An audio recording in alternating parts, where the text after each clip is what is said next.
Retires again. I'm Jamison Euler live at 1 Buck, kicking off our team coverage tonight on what's next for the team and the town. We're breaking it all down for you right now at 5. And that's where we begin tonight. Good evening, everyone, and welcome to ABC Action News at 5. I'm Wendy Ryan. We'll have all your local headlines and news in just a moment. But first, the big story, of course, today, Tom Brady. So let's send it over to you, Jamison. Yeah, Wendy, as Yogi Berra said, it's deja vu all over again. On this exact day last year, Tom Brady announced his retirement. Today, that exact same announcement, but this time Brady says it's for good. Take a look here at his farewell video.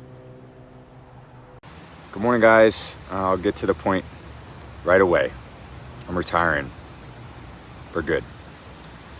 I know the process was a pretty big deal last time, so when I woke up this morning, I figured I'd just press record and let you guys know first. So it won't be long-winded. I think you only get one super emotional retirement essay, and I used mine up last year. So really thank you guys so much, to every single one of you, for supporting me, my family, my friends, my teammates, my competitors. I could go on forever. There's too many. Thank you guys for allowing me to live my absolute dream. I wouldn't change a thing. Love you all. And there you have it, Brady getting emotional there at the end, but thanking his family and friends and his teammates, saying he wouldn't change a thing. It's no secret this has been a tumultuous last year for the quarterback, first retiring in February and then coming back 40 days later, taking time off in training camp, and then announcing a divorce from his wife. All that plus a lot of uninspiring play from the team this year. But when we look back, it's not going to take away from his legacy at all, though. Here, let's bring in sports anchor Kevin Lewis now. And Kevin, he holds all the records. He didn't have anything else left to prove. So what does he walk away not only from, but with here? Yeah, the title of his GOATness, I think, is pretty good. Now, no one is doubting the legacy here. At last count, he holds or shares more than 36 records in the regular and postseason. But at 45 years young, the greatest quarterback to ever do it said, enough's enough, after what might have been the most different of his 23 NFL seasons, no question. The numbers are undeniable. Passing yards, touchdown passes, regular season and playoff wins. Having to use his other hand to hold Super Bowl rings after winning number 7 at Ray J in 2020.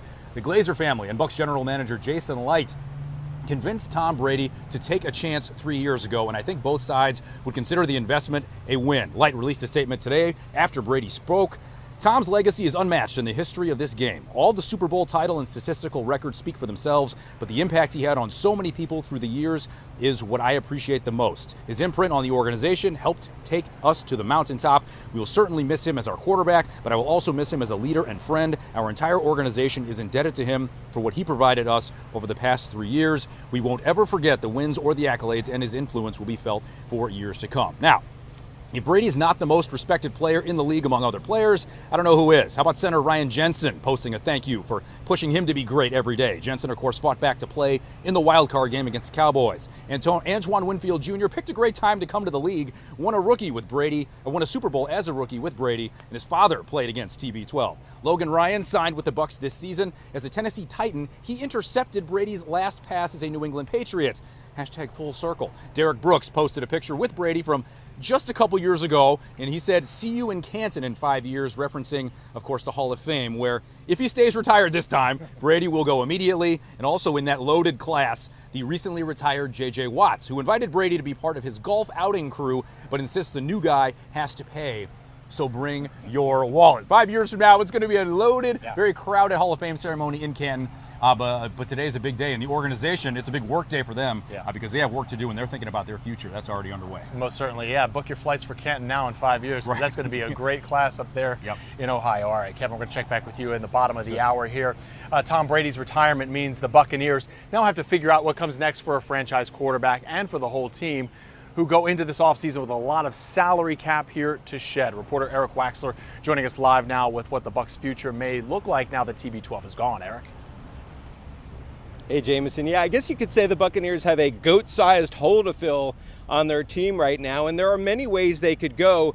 when they look to find their next quarterback. On the roster, there are a couple of guys who could possibly fill that spot right now. Blaine Gabbert, a veteran quarterback who has been with the team, and former University of Florida quarterback Kyle Trask. Gabbert becomes a free agent in March, so he would have to resign. He hasn't started a game since 2018, and Trask really has yet to show much to the Buccaneers. There are veteran quarterbacks who will likely be changing teams in the offseason, including 49ers quarterback Jimmy Garoppolo and Derek Carr of the Raiders, who the Buccaneers possibly would have to trade for. I talked to Booger McFarland, the former Buccaneers defensive tackle, who is now an ESPN analyst. He said, first things first, the Buccaneers needed to hire their offensive coordinator to replace Byron Leftwich.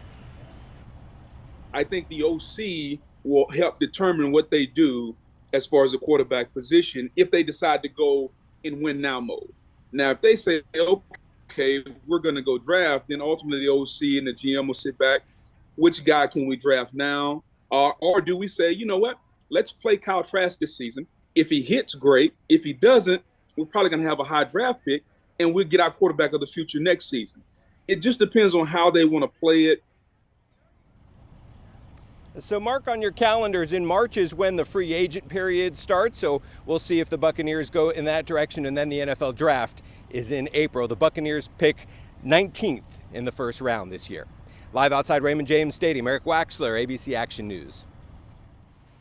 Yeah, Eric, and many fans are, of course, wondering who the Bucs will pick with that selection at 19. There does not appear to be a franchise QB in that draft spot. For some, though, no one can replace Tom Brady. I went over to Walk On Sports Bistro in Tampa earlier today in Midtown to talk to some of the fans out there. Many there tell me they knew it was time and were prepared for today's announcement, sort of.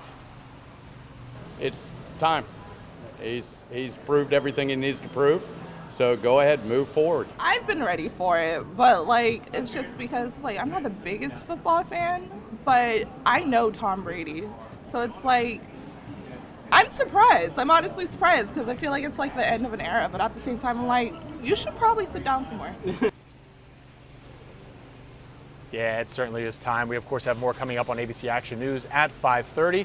We'll be talking to Big Nasty, a Bucs super fan, about the impact of Tom Brady's retirement. For now, Wendy, I'll send it back to you in the studio for today's headlines.